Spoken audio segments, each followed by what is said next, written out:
Bismillahirrahmanirrahim. Welcome to Askaria Schools and Colleges.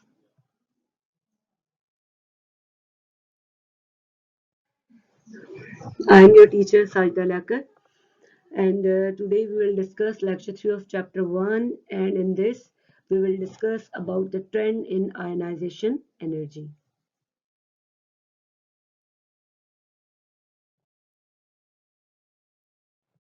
तो हमारा topic है आज का trend in first ionization energy.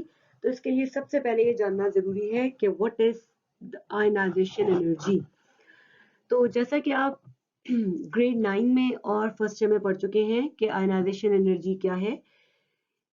तो बेसिकली ये वो मिनिमम अमाउंट ऑफ एनर्जी है जो किसी भी एटम के वैलेंस शेल से मोस्ट लूजली हेल्ड इलेक्ट्रॉन को निकालने के लिए रिक्वायर्ड होती है।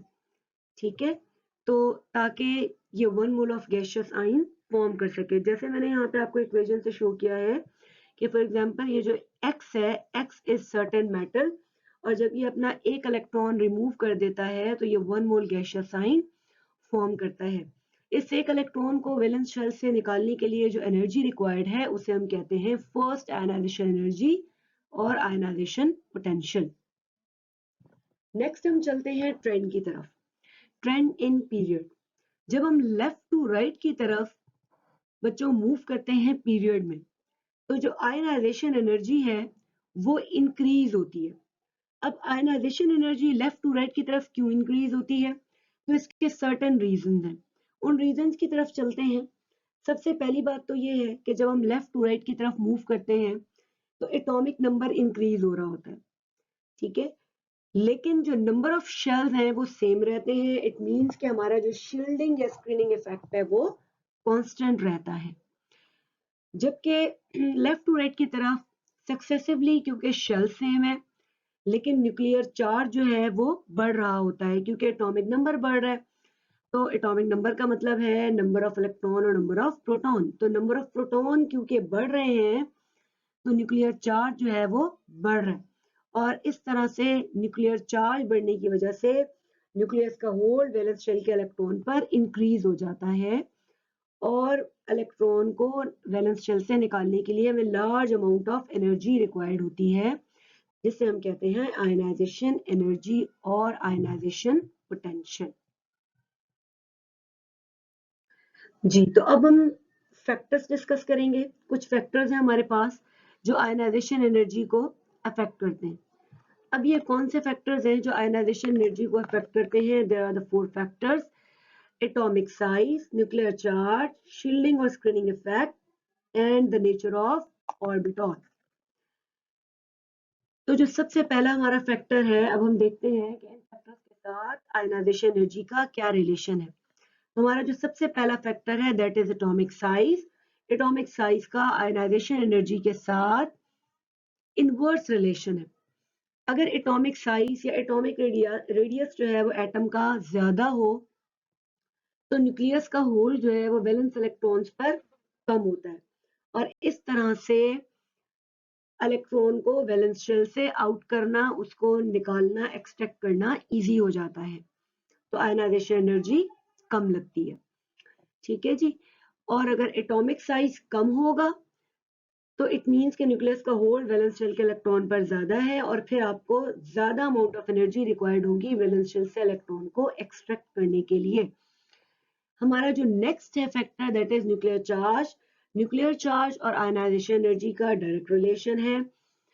अगर न्यूक्लियर चार्ज ज्यादा होगा तो वैलेंस शेल से इलेक्ट्रॉन को रिमूव करने के लिए आपको ज्यादा एनर्जी की रिक्वायरमेंट होगी, यानी आयनाइजेशन एनर्जी ज्यादा होगी।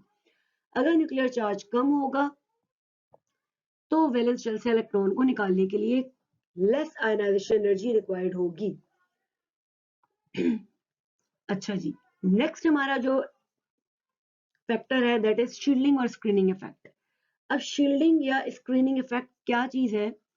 बेसिकली जो नंबर ऑफ शेल्स न्यूक्लियस और वैलेंस शेल में मौजूद इलेक्ट्रॉन के दरमियान सेंटर में जितने शेल्स आते हैं, ये शेल्स बेसिकली वैलेंस इलेक्ट्रॉन को न्यूक्लियस से शील्ड कर रहे होते हैं या प्रोटेक्ट कर रहे होते हैं।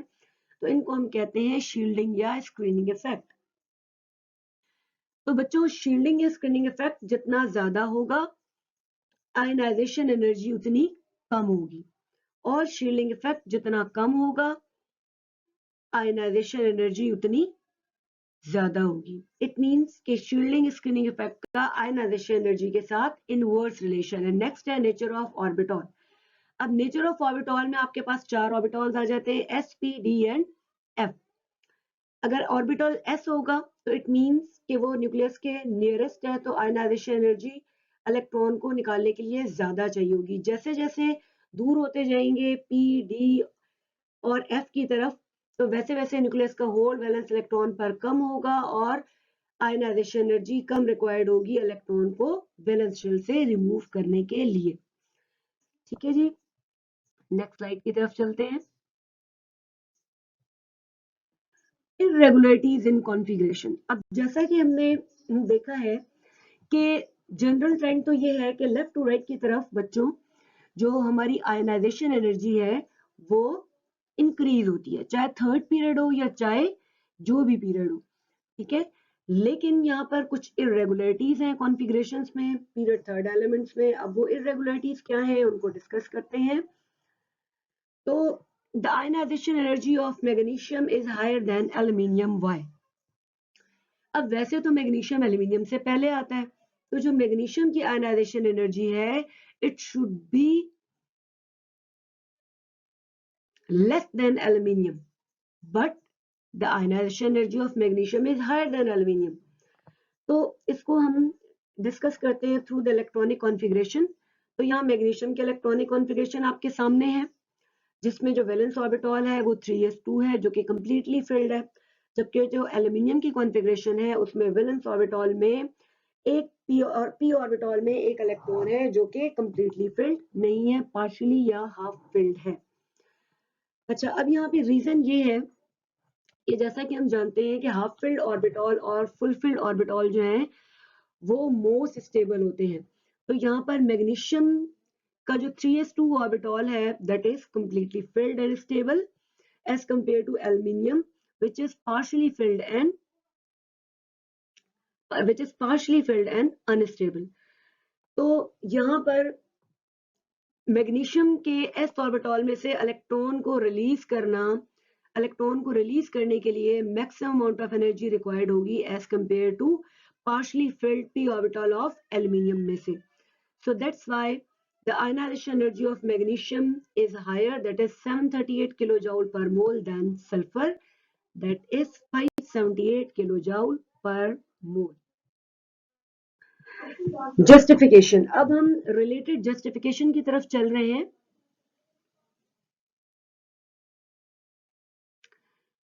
Ionization energy of phosphorus 1012 kilojoule per mole is greater than sulfur, that is 1000 kilojoule per mole। Reason क्या है? रीजन यहाँ पर भी बेस करता है जो हमने पीछे भी एक रीजन पढ़ा है। यहाँ पे कॉन्फ़िगरेशन को कंसीडर करते हैं। फास्फोरस की कॉन्फ़िगरेशन में वैलेंस ऑर्बिटल हाफ फिल्ड या पार्शियली फिल्ड है 3p3 जो कि मोस्ट स्टेबल है एज कंपेयर टू सल्फर के, जहां पर 3p4 इसके अंदर जो है वो कॉन्फ़िगरेशन है और 4 इलेक्ट्रॉन है। इट मींस के ना तो ये हाफ फिल्ड है यानी ना इसमें 3 इलेक्ट्रॉन है और ना ये कंप्लीटली फिल्ड है, ना इसमें 6 इलेक्ट्रॉन है। ठीक है जी, तो इट मींस कि ये मोस्ट स्टेबल की कैटेगरी में नहीं आता। ठीक है जी, लिहाजा फास्फोरस में से फास्फोरस के p ऑर्बिटल जो कि हाफ फिल्ड है उसमें से इलेक्ट्रॉन को एक्सट्रैक्ट करना मुश्किल है एज कंपेयर टू सल्फर के हाफ फिल्ड ऑर्बिटल में से। लिहाजा जो आयनाइजेशन एनर्जी ऑफ फास्फोरस है that is greater than sulphur.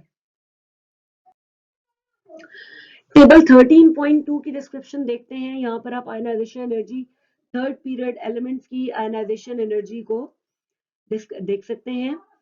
यहाँ पर सोडियम की आयनाइजेशन एनर्जी 498 किलो जूल पर मोल है, मैग्नीशियम की 738, एल्यूमिनियम की 578, सिलिकॉन की 786, फास्फोरस की 1012, सल्फर की 1000 किलो जूल पर मोल, क्लोरीन की 1251 किलो जूल पर मोल, आर्गन की 1520 जाउल 20 किलो जाउल पर मोल।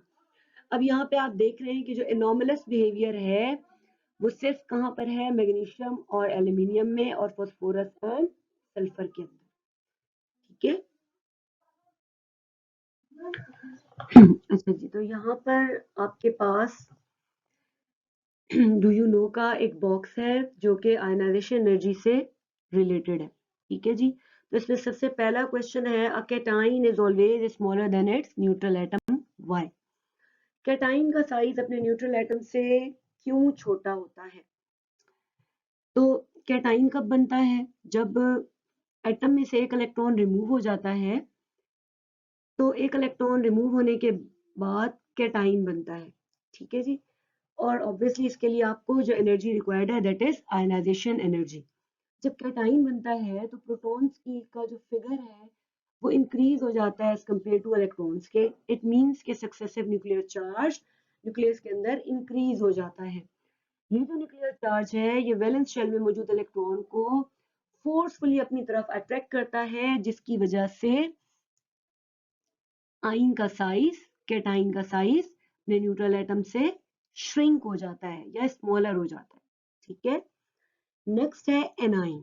अब एनाइन कब बनता है? जब आप न्यूट्रल एटम के अंदर एक इलेक्ट्रॉन ऐड करते हैं तो एनाइन बनता है।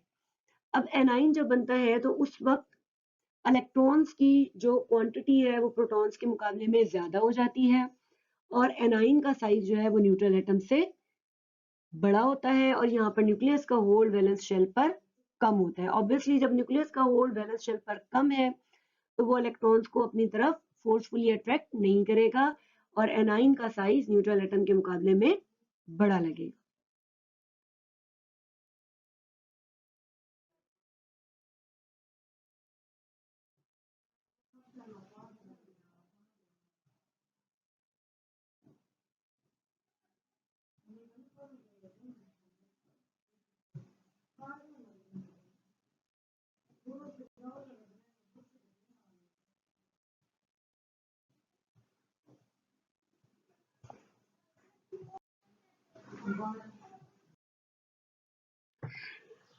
Thank you so much. I hope you understand the lecture. Stay blessed.